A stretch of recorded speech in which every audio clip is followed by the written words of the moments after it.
রবীন্দ্র জয়ন্তীতে বাংলার নতুন সরকারের শপথ গ্রহণ অনুষ্ঠান, অর্থাৎ শনিবার 9ই মে ব্রিগেডে হবে এই শপথ গ্রহণ অনুষ্ঠান।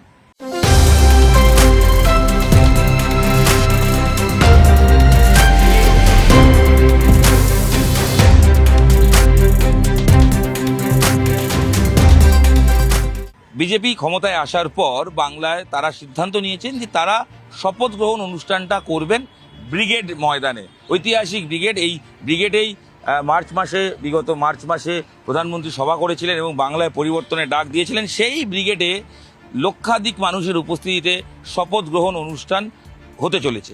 কি থাকছে শপথ গ্রহণ অনুষ্ঠান? বিজেপি নেতৃত্ব যারা দায়িত্বে রয়েছেন তাদের তরফ থেকে যেটা জানানো হয়েছে যে এখনো পর্যন্ত 3টি হ্যাঙ্গার তৈরি করা হচ্ছে।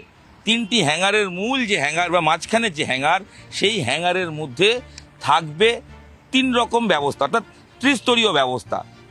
একদম হ্যাঙ্গারের ঠিক মাঝখানে সেখানে থাকবেন রাজ্যপাল, যেখানে তিনি শপথ করাবেন।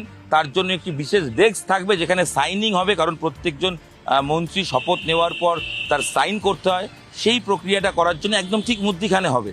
এছাড়া তার দুটো দিকে অবশ্যই একদিকে থাকবে বাংলার নতুন সরকারের নতুন যে মুখ্যমন্ত্রী হবেন তিনি সহ বাকি যারা মন্ত্রিত্ব শপথ দেবেন তারা বসবেন। আরেকটি দিকে থাকবে প্রধানমন্ত্রী, অবশ্যই নরেন্দ্র মোদী এবং তার সঙ্গে স্বরাষ্ট্রমন্ত্রী অমিত শাহ এবং যারা বিভিন্ন রাজ্যের মুখ্যমন্ত্রীরা উপস্থিত হবেন তারা উপস্থিত থাকবেন। এইভাবেই মূল মঞ্চটি সাজানো হচ্ছে বলে বিজেপির তরফ থেকে জানানো হয়েছে। দেখুন, 3টে হ্যাঙ্গার হচ্ছে। 3টে হ্যাঙ্গারের মাঝখানে যে হ্যাঙ্গার সেখানে স্টেজ থাকবে, সেই স্টেজেই 3টে পার্ট থাকবে। যেখানে একটা জায়গা যেখানে designate chief minister, council of minister বসবেন। মাঝখানে শপথ করানোর জন্য অনারেবল গভর্নর থাকবেন, তার একটা সাইনিং ডেস্ক থাকবে। নেক্সট সাইডে অনারেবল প্রাইম মিনিস্টার আর কাউন্সিল অফ মিনিস্টার, আদার স্টেটের চিফ মিনিস্টার যারা এই কার্যক্রমে আসছেন তারা থাকবে। এছাড়া বাংলার সংস্কৃতিকে তুলে ধরার জন্য বিশেষ কিছু ব্যবস্থা থাকছে। রবীন্দ্র জয়ন্তী উপলক্ষে রবীন্দ্রসঙ্গীত তো বাজবেই, এছাড়াও বিভিন্ন যে জায়গার বাংলার বিভিন্ন জায়গার যে তাদের কালচার, সেই কালচার, সৃষ্টি, সংস্কৃতি সেটাকেও তুলে ধরা হবে। যেটা জানা যাচ্ছে ব্রিগেডে মানুষ যাতে সহজে যাওয়া আসা করতে পারেন তার কথা মাথায় রেখে প্রায় 20টির মতো পুরো ব্রিগেড জুড়ে গেট করা হবে এবং প্রত্যেকটি গেট আলাদা আলাদা ছবি থাকবে, আলাদা আলাদা ধরনের হবে। উদাহরণস্বরূপ তারা বলছেন যে ধরুন বাঁকুড়ার যে মাটির কাজ, পোড়ামাটির কাজ, সেই শিল্প, সেই পোড়ামাটির শিল্পকে প্রাধান্য দিয়ে একটা গেট করা হলো, অন্যদিকে আরেকটা গেট মনীষীদের দিয়ে করা হলো, কোনো মন্দিরের আদলে করা হলো। এইভাবে বিভিন্ন গেটগুলোকে তৈরি করা হবে। যত গেট দেখবেন কোনো না কোনো মন্দির, মনীষী, তাদের ওখানে ছবি থাকবে। তাদের যেরকম বিষ্ণুপুরের ঘোড়া, একটা কোনো গেট থাকবে যেখানে বিষ্ণুপুরের ঘোড়া থাকবে, তার নিচ দিয়ে এন্ট্রি থাকবে। এরকমও গেট হবে, মোস্ট প্রবাবলি 20টা মতন গেট হবে। এছাড়াও আরেকটা চমক থাকছে বলে বিজেপির তরফ থেকে জানা যাচ্ছে। শপথ গ্রহণ অনুষ্ঠানে ঝালমুড়ি আর মিষ্টি মুখের ব্যবস্থা থাকছে। এই বিধানসভা ভোট যেটা মিটলো তাতে ঝালমুড়ি একটা বড় ফ্যাক্টর হয়েছে। প্রধানমন্ত্রী তিনি ঝাড়গ্রামে যখন ঝালমুড়ি খেয়েছিলেন তারপর থেকে দেখা যাচ্ছে বঙ্গ রাজনীতিতে ঝালমুড়ি একটা মানুষ খাচ্ছেন এবং যারা নেতারা তারা সুযোগ পেলেই ঝালমুড়ি খেয়েও প্রচার করছেন। সেই ঝালমুড়ির ব্যবস্থা থাকছে, যেটা বলা হচ্ছে ব্রিগেডে শুধু শপথ গ্রহণ অনুষ্ঠান নয়, তার সঙ্গে খাওয়া দাওয়ারও একটা ব্যবস্থা থাকছে।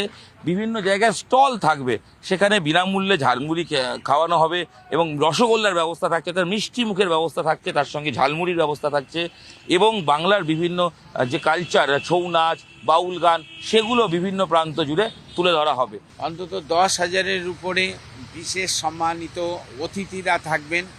এছাড়া লক্ষাধিক জনতার উপস্থিতিতে ভারতীয় জনতা পার্টির মুখ্যমন্ত্রী হিসেবে বাংলা থেকে শপথ নেবেন। বাংলার মানুষ এবার সেই ঐতিহাসিক প্রেক্ষাপটে দাঁড়িয়ে যে পরিবর্তন এনেছেন সেটাকেই বিশাল আয়োজনে গোটা ভারতবর্ষের মানুষের সামনে তুলে ধরা এবং অবশ্যই রবীন্দ্র জন্মজয়ন্তীতে তার প্রতি পূর্ণ শ্রদ্ধার্ঘ্য নিবেদন করে বাংলায় আমরা সুস্থ সংস্কৃতি প্রতিষ্ঠিত করতে চাই। সেই জন্য সাঁওতালি নৃত্য থেকে শুরু করে বিভিন্ন আঞ্চলিক যে কালচার সেগুলো থাকবে। আর অবশ্যই ঝালমুড়ির স্টল থাকবে, বাংলার মিষ্টির স্টল থাকবে।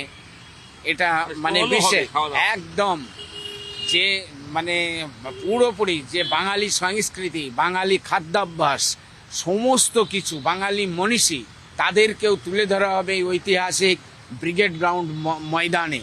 এইভাবেই ব্রিগেডের মঞ্চকে সাজানো হচ্ছে। এছাড়াও যেটা বিজেপির তরফ থেকে জানানো হয়েছে যে লক্ষাধিক মানুষ আসবেন। ইতিমধ্যেই প্রায় দেশ বিদেশ মিলিয়ে প্রায় 10,000 অতিথিদের আমন্ত্রণ জানানো হয়েছে। তাদের জন্য বিশেষ ব্যবস্থা, নবনিযুক্ত বা যারা নতুন বিধায়ক হলেন সেই 207 জন বিধায়ক তাদের জন্য একটা নির্দিষ্ট জোনে বসার ব্যবস্থা, সব কিছু থাকবে। এছাড়াও যারা অতিথি তাদের জন্য একটি বিশেষ জায়গা তৈরি হচ্ছে, সেখানে অতিথিরা বসবেন এবং তারপরে সাধারণ মানুষ থাকবেন।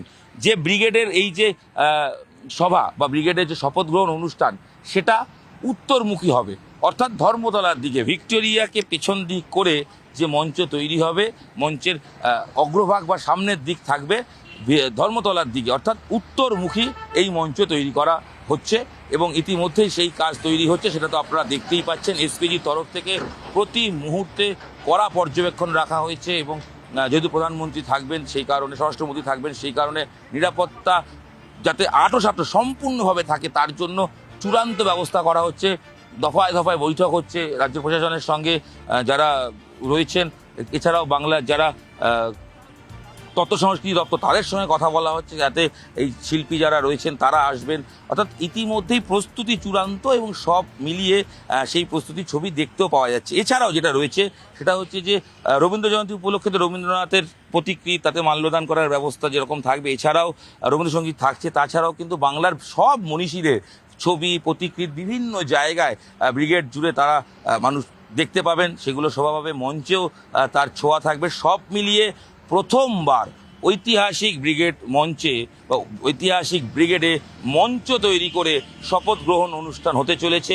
সেই শপথ গ্রহণ অনুষ্ঠানকে একটা আলাদা মাত্রা দিতে তৈরি নতুন সরকার, বিজেপি সরকার যারা দায়িত্বে রয়েছেন তারাও ঢেলে সাজানোর কাজ করছেন এবং বিশেষত্ব বা বিশেষভাবে কিভাবে আরও আকর্ষণীয় করা যায় সেটা ইতিমধ্যেই তার পরিকল্পনা চলছে। এই বাংলায় আজকে ভারতবর্ষের যশস্ব নমস্য প্রধানমন্ত্রী নরেন্দ্র মোদীজি আসছেন, বাংলায় একটা মুখ্যমন্ত্রী নাম ঘোষণা করবেন। এটা মানুষের কাছে আবেগ, বাংলার মানুষের কাছে আবেগ।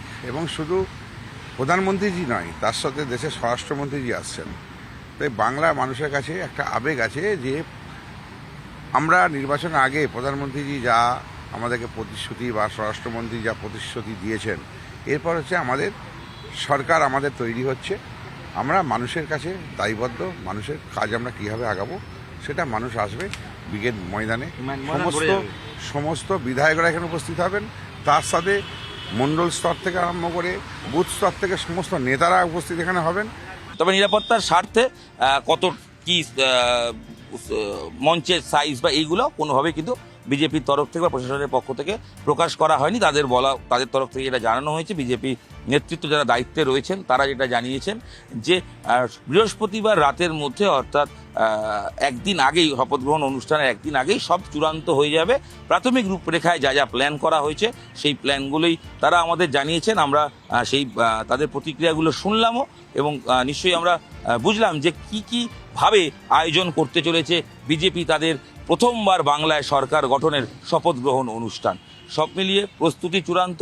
এবার দেখার বাংলার মুখ্যমন্ত্রী কে হচ্ছেন আর মন্ত্রিসভায় কারা জায়গা পাচ্ছেন, এই কৌতূহল সবার রয়েছে। আরও কিছুক্ষণ, আরও কয়েক ঘন্টা অপেক্ষা করতে হবে যতক্ষণ না পূর্ণাঙ্গ লিস্ট প্রকাশ পায়। তবে প্রস্তুতি ঘিরে যে সাজো রব, তা এক কথা বলাই যায়। নিউজ 18 বাংলা ডিজিটালে আপনাদের সঙ্গে আমি ইরণ রায় বর্মন ছিলাম। ব্রিগেড মাঠ থেকে বা ব্রিগেডের যে গ্রাউন্ড, সেখান থেকে ব্রিগেডের প্রস্তুতি তুলে ধরলাম। আশা করি আপনাদের ভালো লেগেছে। আপনারা শেয়ার করুন এবং নিউজ 18 বাংলা অবশ্যই দেখতে থাকুন। ধন্যবাদ।